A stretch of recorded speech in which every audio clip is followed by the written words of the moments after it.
Hello and welcome to Sovereign RPG. I am Sovereign and today we're starting off our beginner's guide series where I'm going to do a series of guides explaining a lot of the mechanics to you from the outside perspective of a non-Path of Exile player, so you can get a better idea of how to actually craft stuff, where to get the best gear, how to find out where monsters are, unique monsters, etc, etc. We'll go through things like ascendancies, how to unlock them, best ways and best things to pick when you get to go through the trials, for example. But today's video is just about gearing up and how to get better gear and crafting better gear, and we'll do that with an example because I need to upgrade one of my pieces, or try to at least. So let's get straight into it. So first of all, there are 4 types of gear. You've got normal gear, you've got magic gear, rare gear, and uniques. This unique is actually, I thought it was going to be really good, but it ended up being really bad. It kept on eating my mana away, and being a caster is kind of like a nightmare, but if you can get some decent mana regeneration, it can work pretty well. It just didn't work for my build at the moment. Now when you have these on the floor, the normal ones just look like this. They just look like normal pieces of equipment on the floor. The magic ones are like this.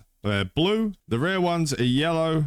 And unique ones are like this. Now, these have sounds that pop up. Not all items have sounds that pop up, but if you get a unique drop, they will actually pop up and go ding on your screen, so you know that you've got something. This also happens with some currency and also happens with some other items as well, so listen out for that ding sound. You will also have items that drop with slots already inside of them for you to place your runes inside of. Now these will actually have a little white dot next to them, and depending on how many they will have, there'll be 1 white dot, 2 white dots, etc. Now one thing to note in this actual game, the rarity does not mean that the items are good or bad or anything. You can pick up something that's really low quality, like this ring, which gives you an additional skill slot. If your build requires more skills than you can actually put like into the skills panel, wearing a ring like this can grant an additional skill slot, so you can put another skill inside of the tree, so you can have more there if you need it. These are actually really good for those bigger, more used builds that use more skills. Now we're going to quickly kill this boss here just to show you real quick what it sounds like, the things that drop on the floor. Now gold will have the light brown, as you just saw there. By the way, if you want to see what this build is, this is a level 70 build where I'm running in the end game now with easiness. There's a guide that I have. I'll leave a link for that in the description for you guys to check out if you want to run some kind of really powerful build. Now when these items drop, they will come up as identified, so we're going to pick one of those up. Unidentified item. You'll see in the red at the bottom there that there is an unidentified item. What you can do is either go back to the camp, or you can use a scroll of wisdom. We'll grab 2 of these, so I can, let's see if we can grab something else with a couple of slots out of the way. The management of the inventory can be a nightmare sometimes. So to unidentify an item, you can either use scrolls of wisdom. The scroll of wisdom will do that, and it will then unidentify the weapon or the armor or the ring or anything like that, or the flask or anything that you're using, and it will show you what actually has got, what abilities it has actually got on it, what attributes it's got, what skills it's got on it, etc. Now you can also do this for completely free using no items or anything. If you go to the hooded one in acts 1, 2 and 3, and at the end game, if you speak to the timekeeper, you can actually get identified items there. You can also refund your passives here. Go into here and refund these passives with gold coin from the hooded one. Now let's talk about the currency that we can get from different drops from mobs and collecting different shards for different orbs to actually gather these up. It's actually really good to have these when you're breaking down armor and stuff. We'll talk about that in a moment as well. So you have the orb of transmutation, which will upgrade a normal item to a magic item. So we have a normal item right here. I've just got this ready for us to have it. It's got 9% increased attack as a base stat. So you're going to want to right click on the orb of transmutation. Now if you haven't got this currency tab, you can get that in the shop with some of the coins in the microtransaction shop, which should have a sale going on this weekend coming up, where you can buy specific things that have set slots for different gear types, etc. So the orb of transmutation, this will upgrade a normal item to a magic item. So you get your normal item, which is white, and you'll use the orb on it, and it will turn it into a magic item. Now when you have that magic item, you have an orb of augmentation, which will add another random modifier.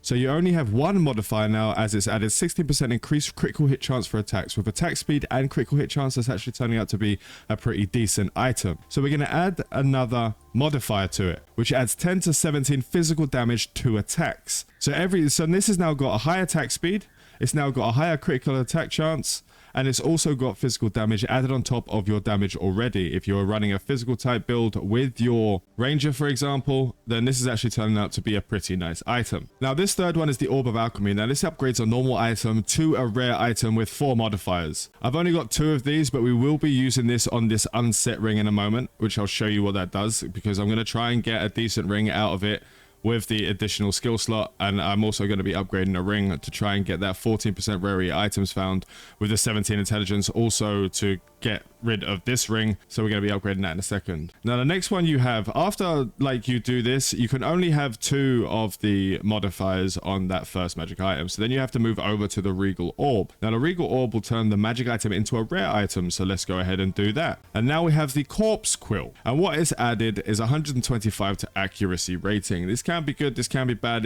Accuracy rating is needed with critical hit chance, so it's actually turning out to be a pretty good weapon. And then the next item you'll use is the Exalted Orb, which augments a rare item with a new random modifier. So we can have that and we can place it on there, and we'll see what we got for the last one.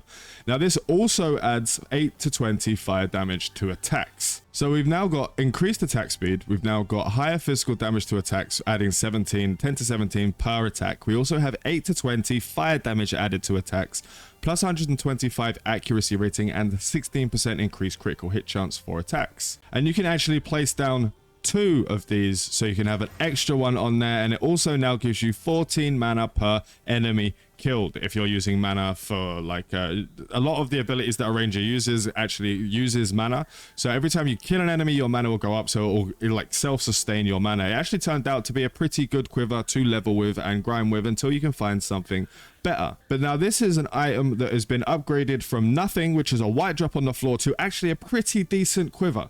It's not the best in the world, but I would use this. It would be used and it would be pretty damn good, to be honest. Like, I got quite lucky with that one. Now we also have Chaos Orbs. Now this is more in the advanced section, but I will go over it quickly. This is just a beginner's basic guide on how to gear up and how to get better gear.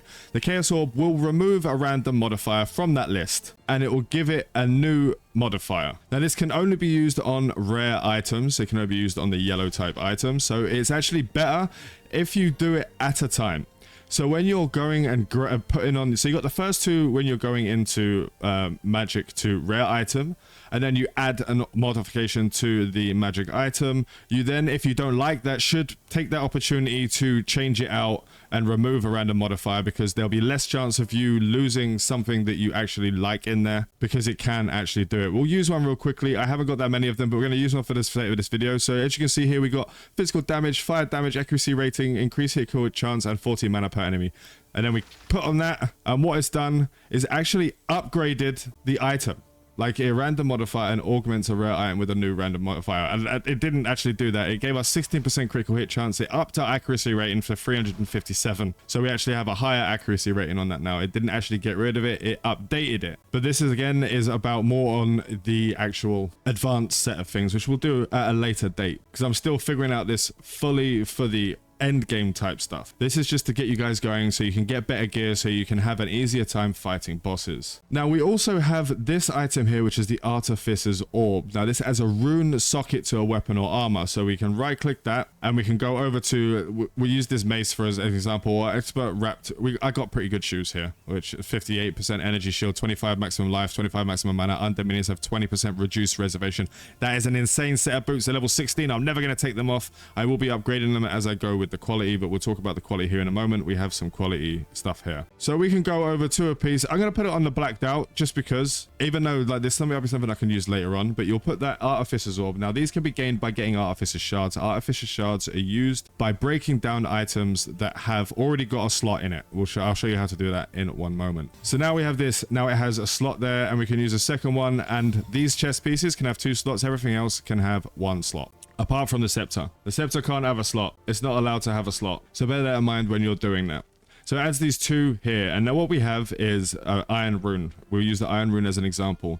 Now if you put this Iron Rune inside of a weapon, it adds 20% physical damage. If you add it into an armor piece, it will add increased 20% armor, evasion, and energy shield. So if you can see on the energy shield up there, and it will then put this in, and we'll put 2 in here, and it's going to raise our energy shield to 103 on that item. So you're going to have a much higher percentage energy shield rating on those items. Now if we go into my charms and runes tab, there are a hell of a lot of runes. There's gain 10 mana on kill, 15% increased mana regeneration rate. There's all kinds of different ones.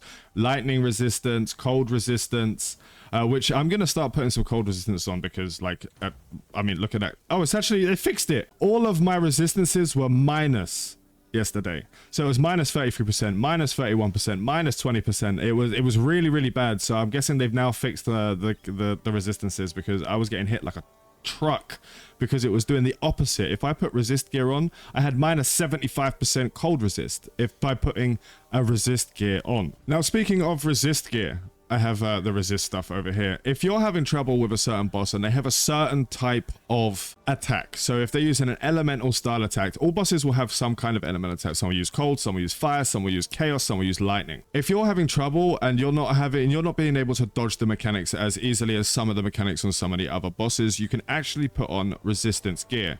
Now this resistance gear, we'll say for instance, we'll put this ring on here, and that's going to give us an extra 30% lightning resistance. So now we have 61% lightning resistance. It is capped at 75%. So what this means is when you're getting hit by that certain attack type, it will actually lower the amount of damage it does depending on your resistance, and sometimes outright nullify the attack. Sometimes you will just not take damage using those attacks, as so far that it seems that when you get hit by an elemental attack and you have a high enough resist, sometimes it just does no damage at all. But this is a really simple, really easy way. These rings drop all over the place to get your resistance up to help you with those bosses. You can also get these on different armor pieces that might give you resistance, so you can get that resistance up there quite well. And when you're at the end game and you're starting to get a one shot by normal mobs when they're coming along, sometimes they can do that, it happens, you can up your resistances and it allows you to get through those bosses, get through those big magic mob packs that come through when you get a modifier. But again, that's more into the advanced side of things. That's how resistance works in your gear, and how it will help you to actually fight the bosses. So next up we have charms. Charms that go into your belt. Now I need to get a better belt. I'm going to start to upgrade some stuff here in a bit, as I've got some things that may be able to help with like stun threshold, but this one is actually pretty decent with I wish it didn't have the 52 armor on it. I wish I could get rid of that, but it's too much of a chance to do it. I'm just kind of waiting for a better belt to drop with energy shield, because my shield is my build is based around energy shields. Now what these do will allow you to have a complete resistance to something. Now you can add things that give you resistance to fire. We'll use this fire one as an example. That'll give you resistance to fire. This one gives you resistance to lightning. The topaz charms, the ruby charms are fire. Stone charms make you so you cannot be stunned. Now you can only use this twice. So think of it as if you've ever played World of Warcraft and you go out of a stun, you use an ability to go out of the stun and you can carry on fighting and just break that stun. This is what this does automatically, but you can only have it happen so many times. For instance, if you look at the consumed charges, so it has 80 charges and it consumes 40 out of the 80 charges on use. So it will automatically do it when you're stunned, and this can happen 2 times until you refill the charges. Charges can be refilled by killing different mobs, and also can be refilled by going to the well in any of the towns that you have, and it will actually fill that back up to 80 charges. Now some of these will have consumed 60 on 80. That will only give you one and not allow you to use another one, but you'll be able to use it quicker the second time while you're killing enemies.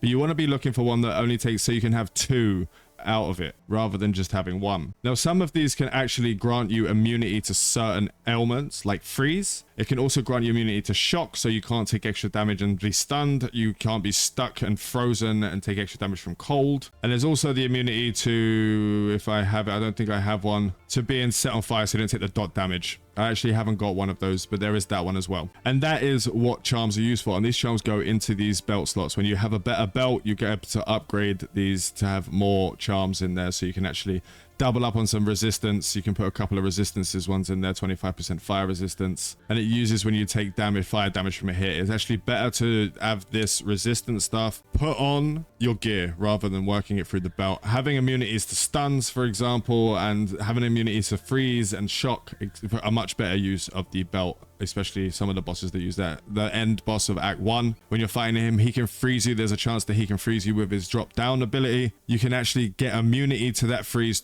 once or twice, depending on if you have a better one. At the moment, I've only got the one that consumes on use once, so you're only saved once, but that can be the difference between killing the boss and not killing the boss. Right, so let's talk about salvaging gear. Now, the salvaging bench is what you use when you click this button, and you find that it can only be used on the items that already have a slot in it. So when you see those items on the floor, as I said earlier, with the little white dot or 2 little white dots, one of these will give you 1 artificer shard, and if it has 2 slots, it will give you 2 artificer shards. And what that does is when you get 10 of these together, let's go to gems and currency, and you have, I'm completely lucky here, we have 9 artificer shards. When you put that 10th piece in there, it will use those 10 shards and create 1 artificer's orb.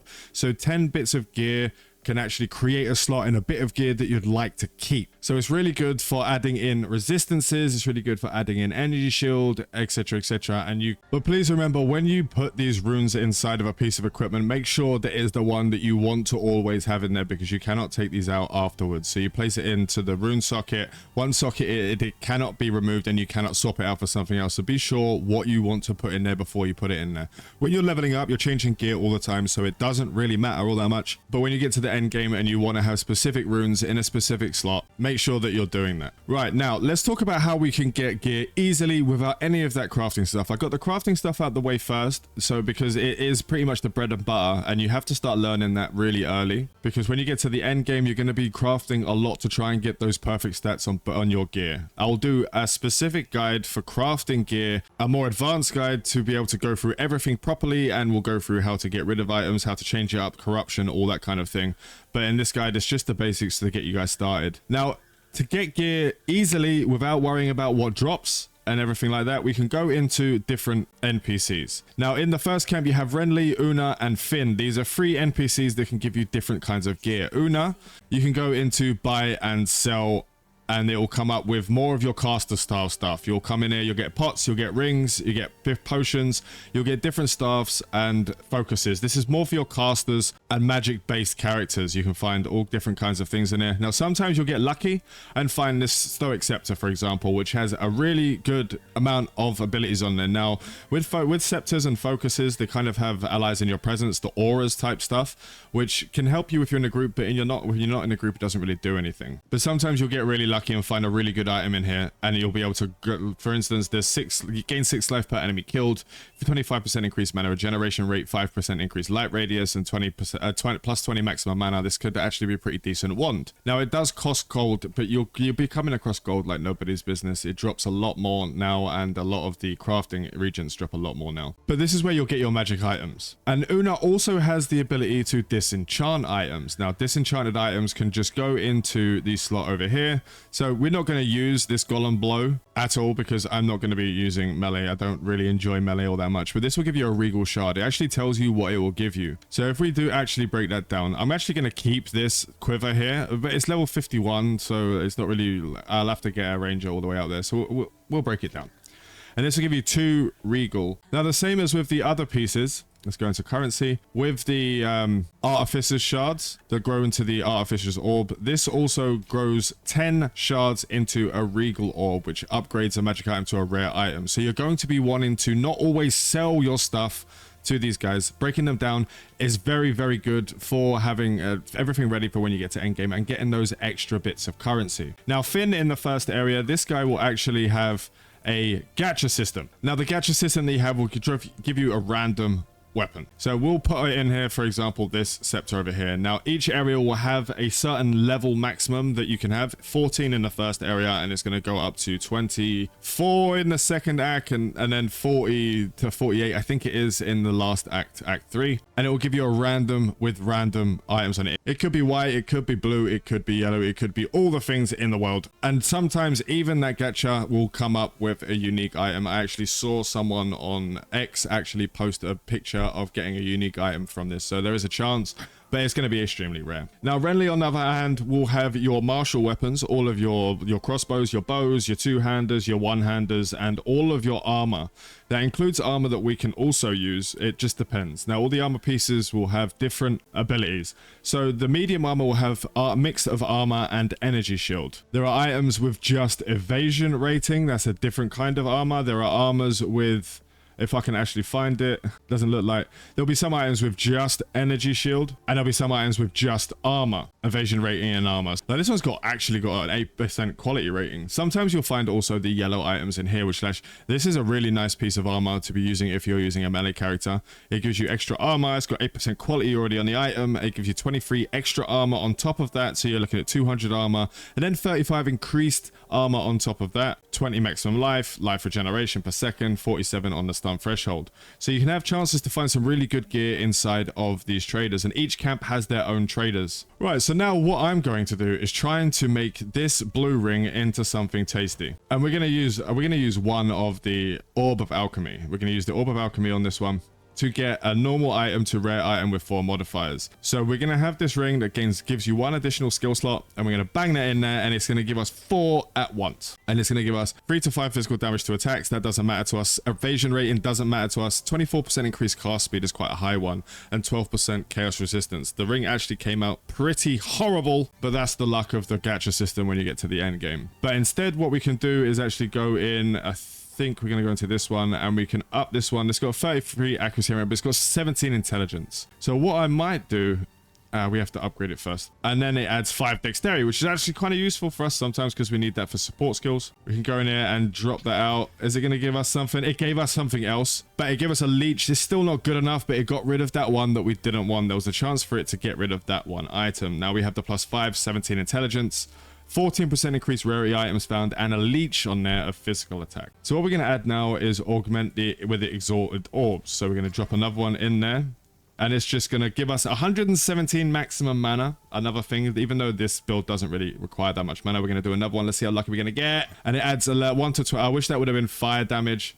It would have been a lot nicer. We'll try and use one of these chaos orbs to get rid of that, but I bet it's going to get rid of something we like. It did get rid of something that we liked. We got rid of the 17 intelligence. That's the thing when you're using these chaos orbs. Sometimes it can take the thing off that you actually want in there, and it's giving us lightning damage, but we can use that on our lightning sork that I'm going to be working on in the future. So we'll put this into our leveling gear. Kind of sad, but it is what it is. It's going to be still better than this one. I'm actually going to use that ring.